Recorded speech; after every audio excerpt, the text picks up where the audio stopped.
Olá, boa tarde. Bom, meu nome é Túlio Matos, eu sou da cidade de Anápolis, do estado de Goiás. Eu sou graduado em Química pela Universidade Estadual de Goiás. Eu sou também mestre pela mesma universidade e doutorando também pela Universidade Estadual de Goiás. Atualmente, eu sou professor da rede TEGO nos cursos técnicos e superiores de Química. E eu vou trazer aqui para vocês um pouquinho do trabalho, né, que nós desenvolvemos no âmbito da pesquisa, trabalhando com frutos do cerrado, com alternativa sustentável no processo aí de remoção de contaminantes. Então, pessoal, se vocês tiverem alguma dúvida, alguma pergunta, algo a acrescentar, né, eu conto com a colaboração de vocês. No final eu vou tentar responder todas as perguntas que forem surgindo.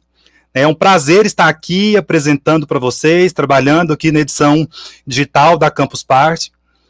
E eu quero dizer que nós, né, temos um bioma rico, né, em biodiversidade, na fauna, flora, que é o Cerrado.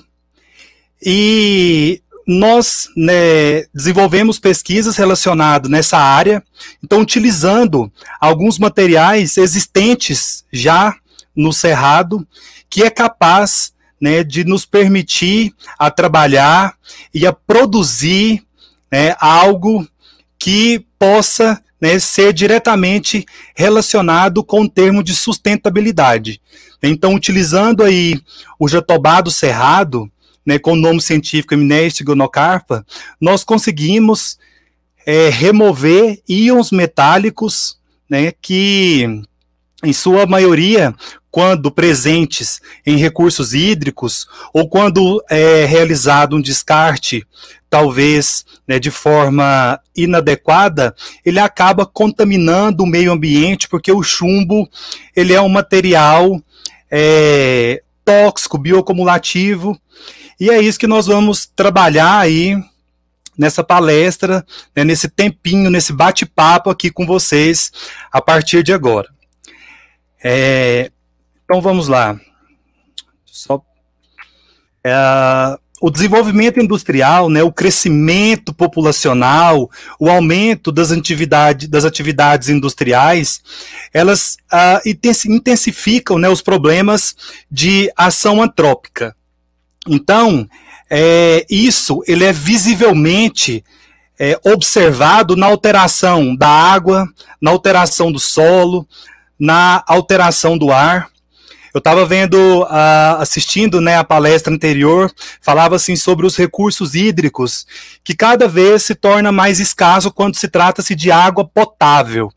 Isso é devido ao quê? Devido à ação antrópica, né? O homem ele vem entrando da natureza, muitas vezes de forma inadequada e não tomando os cuidados que deveriam ser tomados, né, pensando aí no futuro das gerações.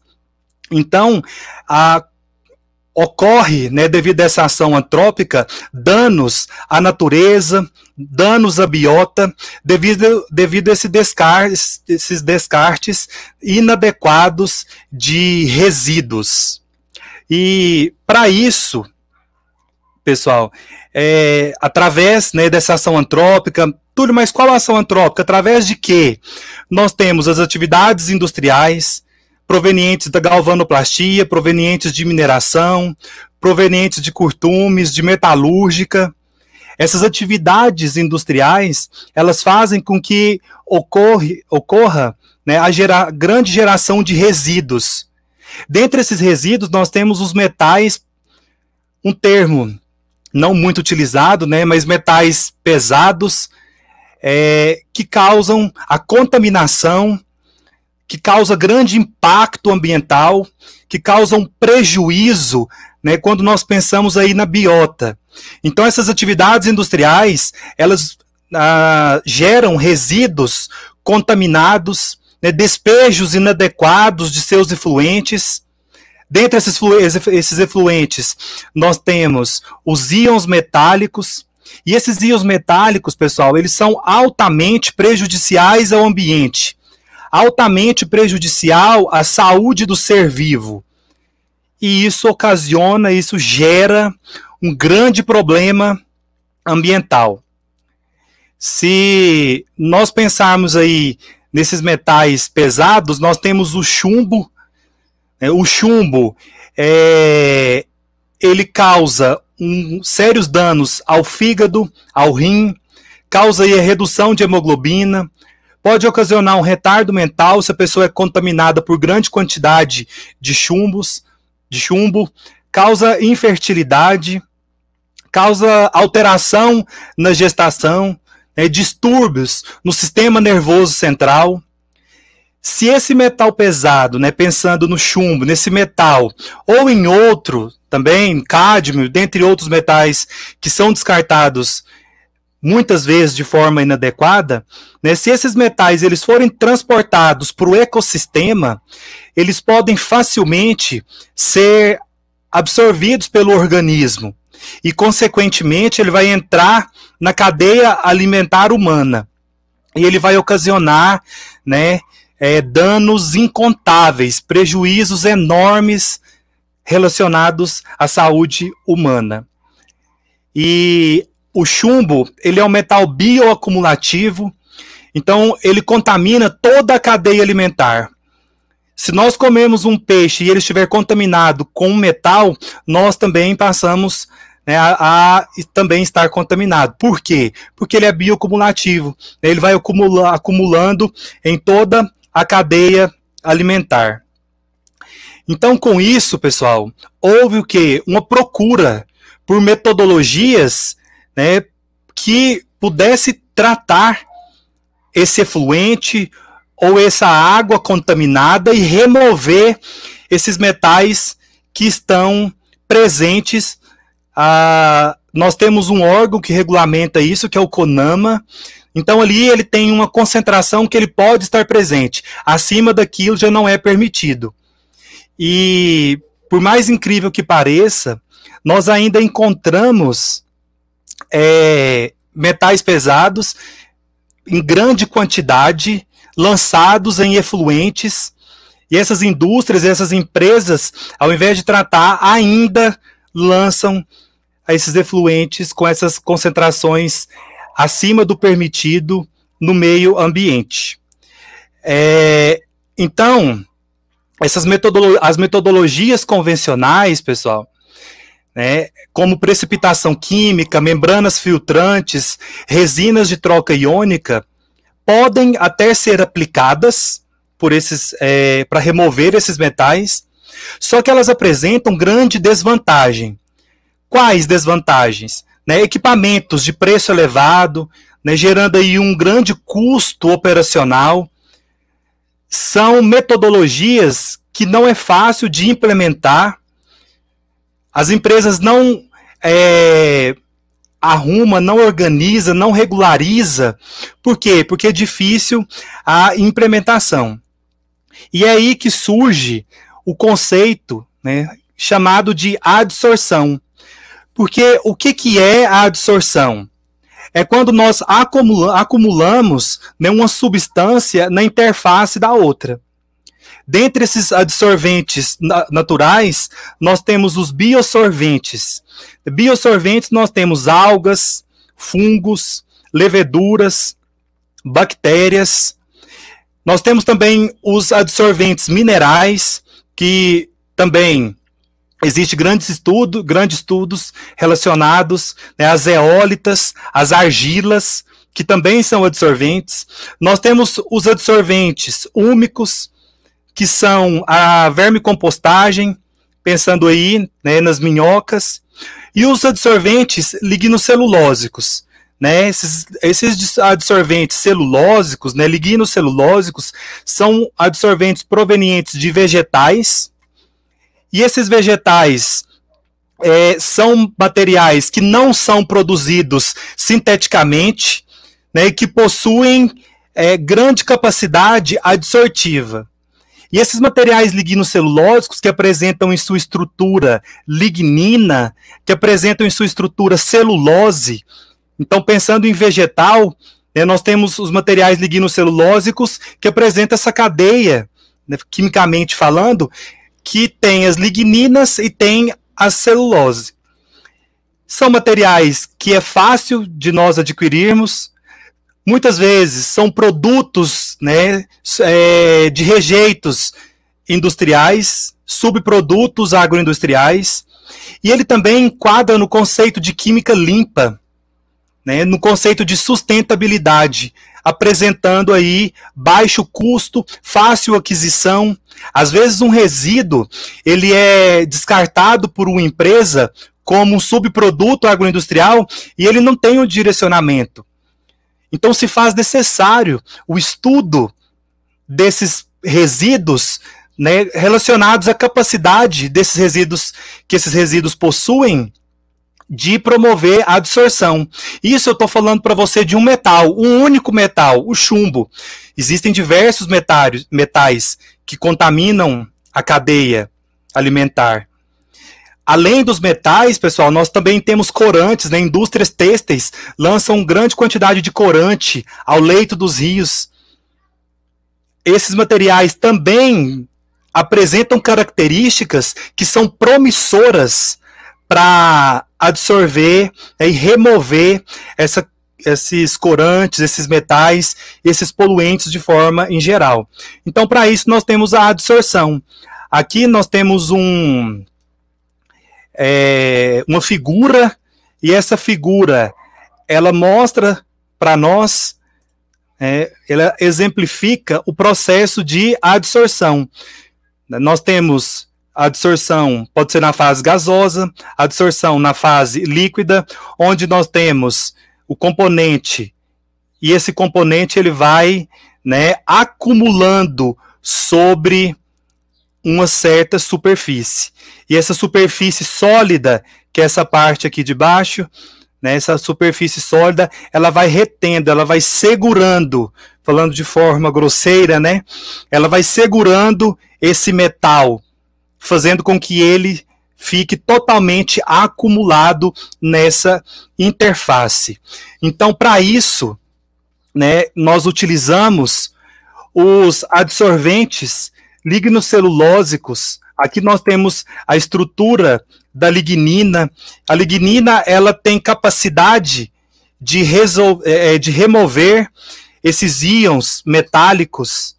Por quê? Devido aos grupos carboxila, né, carbonila, esses grupos aminas que nós temos presente nessas estruturas, esses grupos, né, carboxilas, né, carbonilas, aminas, essas hidroxilas que nós temos aqui, elas promovem esse processo de adsorção. Então, esses grupos funcionais presentes nesses adsorventes lignocelulósicos, eles têm a capacidade de quê, pessoal? De sequestrar, digamos assim, né? De adsorver quando eles interagem com metais presentes em solução. Por isso que eu estou falando para vocês, né, em recursos hídricos, soluções aquosas, na presença da água. Então, esses adsorventes lignocelulósicos têm essa capacidade de adsorver, ou seja, né, de ser acumulado na superfície desses adsorventes os metais. Para isso, pessoal, nós temos as isotermas de adsorção. Essas isotermas, elas nos auxiliam na investigação, né, da potencialidade que esse material apresenta de remover esses contaminantes presentes em soluções aquosas. E aqui nós temos diversos tipos de isotermas. Eu vou focar em uma, né? Nós temos aqui essas isotérmicas, né, chamadas de IS, que é característica de isotermas de Langmuir. Eu vou explicar isso para vocês depois. E isso ajuda o quê, pessoal? A investigar a potencialidade desse material. Através dessas isotermas de adsorção, eu consigo identificar a capacidade máxima de adsorção. Ou seja, que tanto de metal que ficou retido naquele adsorvente. Nós temos também a cinética de adsorção. A cinética de adsorção, ela vai falar para nós, né, ela traz como informação a velocidade como essa reação ocorre, na qual as moléculas são aderidas à superfície do adsorvente. E isso vai depender da característica do material. Se eu tenho um material proveniente de uma vermicompostagem, tem um comportamento diferente. Se eu tenho material lignocelulósico, eu tenho um comportamento diferente. Se eu tenho material proveniente de argila, eu tenho outro comportamento diferente. E alguns fatores da solução que podem influenciar nesse processo de adsorção, tal como o pH, a temperatura, a concentração de íons presente na solução. Então, o objetivo desse trabalho nosso é o quê, pessoal? Avaliar a potencialidade dessas cascas trituradas do jatobá na absorção de íon chumbo. Você pode perceber que nós não trabalhamos com o jatobá por inteiro, nós trabalhamos com a casca do jatobá.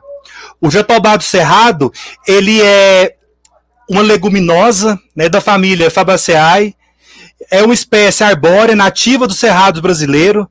Nós conseguimos encontrar jatobá no cerrado. Se você sai, né, aqui na nossa região, né, o cerrado ele é predominante. Então, se você tem a possibilidade de andar, né, no cerrado, uma árvore que você pode ter certeza que vai encontrar ali é um jatobá. O jatobá ele apresenta, né, um potencial nutricional. A propagação dele é por sementes.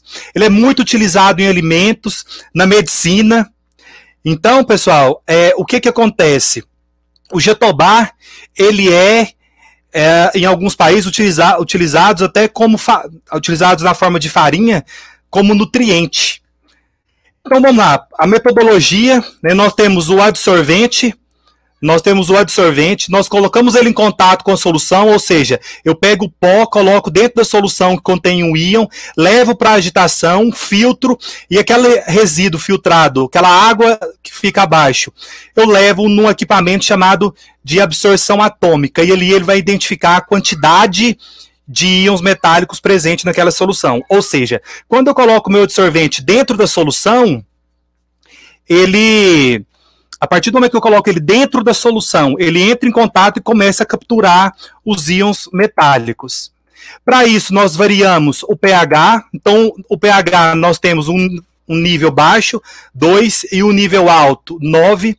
A massa do adsorvente foi de 25 miligramas a mínima, e a máxima de 250. O tempo de contato foi 5 minutos e 10 minutos. A otimização do sistema, nós utilizamos um planejamento fatorial 2/3, que esse planejamento ele foi através de um sistema multivariado, que ele consegue identificar de forma simultânea quais, né, só voltando aqui, né, quais dos fatores, se é pH, massa ou tempo de contato. Então, nós vimos, né, que a massa,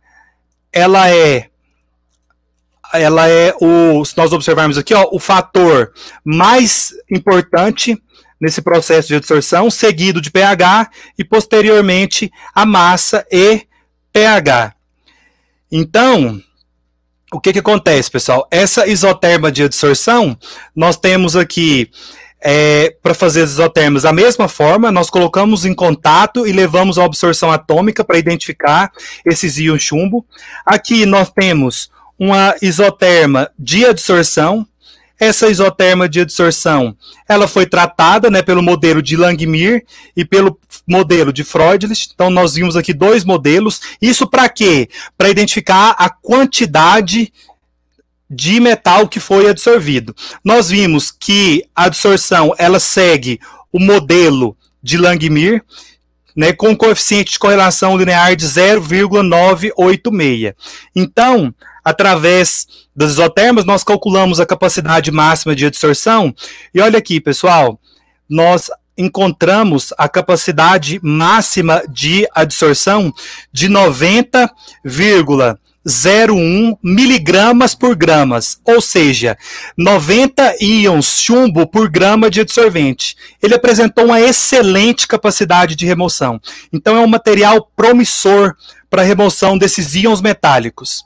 Nós fizemos o estudo cinético, também a metodologia, igual eu falei, nós colocamos o material em contato com a solução aquosa, agita, filtra e leva ao equipamento. Esse equipamento ele faz a detecção da quantidade desses íons metálicos presentes nas soluções aquosas. Com isso, nós temos também a cinética de adsorção. A cinética de adsorção, ela é uma cinética de pseudo primeira ordem.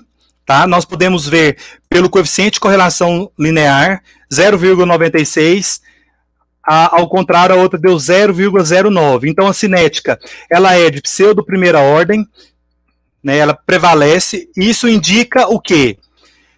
O método cinético de pseudo primeira ordem mostra que esses dados experimentais se ajustam melhor ao modelo de primeira ordem. Isso também traz a informação que a distorção que ocorre é um modelo de monocamada, ou seja, o íon metal ele não entra dentro do material, é só ali na camada, né, na superfície, por isso chamado de monocamada. Aqui nós temos um gráfico de infravermelho, esse de preto aqui é os grupos funcionais presentes no material, e de vermelho após a adsorção. Então, quando nós temos aqui após a adsorção, nós podemos perceber o que, pessoal? Né, o alargamento dessas bandas, esses picos, né, em torno aqui de 1740, presente os aldeídos presentes, e o alargamento dessas bandas, pessoal, ele faz com que, né, nós acreditamos que houve sim o processo de adsorção. Então, o que nós concluímos, pessoal? Que o jatobá do cerrado possui habilidades de absorver esses íons metálicos.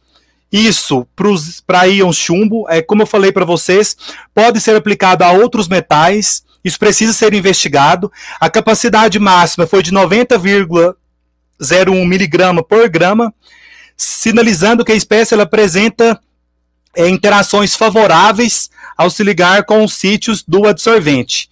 E o modelo cinético, pessoal, apresentado, ele segue de primeira ordem, devido ao melhor coeficiente de correlação linear, né, indicando que a adsorção ocorre em monocamada. Então, esse material, pessoal, ele apresenta, né, uma característica altamente promissora para elaboração de colunas, como, por exemplo, para passar um material contaminado e sair descontaminado, para remediação, né, encaixando no conceito de sustentabilidade quando nós comparamos com as metodologias convencionais e de baixo custo. Para isso, nós precisamos, para ver, por exemplo, se o jatobá apresenta para outro material, fazer o processo de investigação, né, realizar a pesquisa. Então, para o chumbo, nós sabemos que dá certo e que apresentam características promissoras, até para elaboração e confecção de colunas para remoção desses contaminantes. Lembrando, pessoal, é um material altamente viável, porque apresenta baixo custo, nós encontramos com facilidade. Aqui nós temos algumas referências bibliográficas, e os meus agradecimentos vai para a Rede Tego, né, a CEDI, que é a Secretaria de Estado de Desenvolvimento e Inovação, o REGER, que é o Instituto, né, de Educação, Cultura e Tecnologia, a UEG, que é a Universidade Estadual de Goiás, né, pela parceria na realização dos experimentos, a Rede Tego, né, em especial ao governador Onofre Quinan, que é um instituto de Anápolis, onde eu trabalho, que é o campus que eu dou aula, e aqui vai os meus sinceros agradecimentos. E muito obrigado pela participação. Um forte abraço.